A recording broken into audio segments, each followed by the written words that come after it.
Мындан 25 жыл мурун Кыргыз Республикасынын Баткен областында каргашалуу окуя болуп, ушу согушкерлер чек арабызды бузуп өтүп келгенде биздин Кыргыз Республикабыздын куралдуу күчтөрүнүн жоокерлери өз эрдигин көрсөтүп, Кыргыз Республикасынын намысын коргоп, ошол жерде жан беришип, кан төгүшүп, күнү түнү согуш үстүндө жүрүшкөн.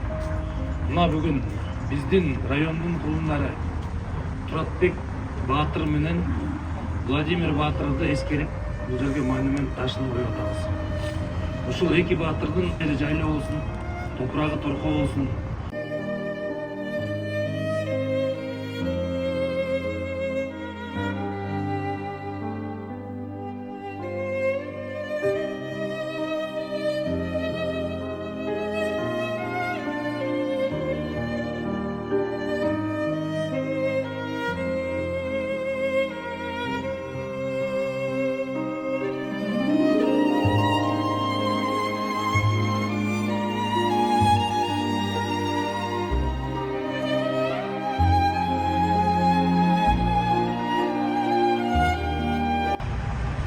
Когда Володя ушел и погиб, ему было 26.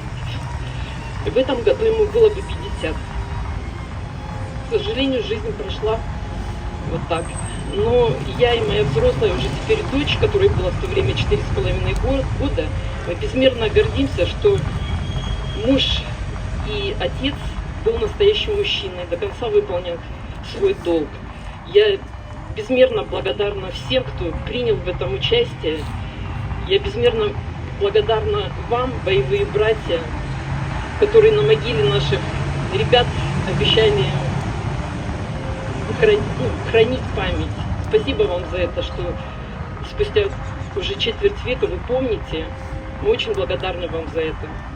Памятникти ачкан, ачууга катышкан мына Ысык ата военкомуна рахматымды айтам чоң.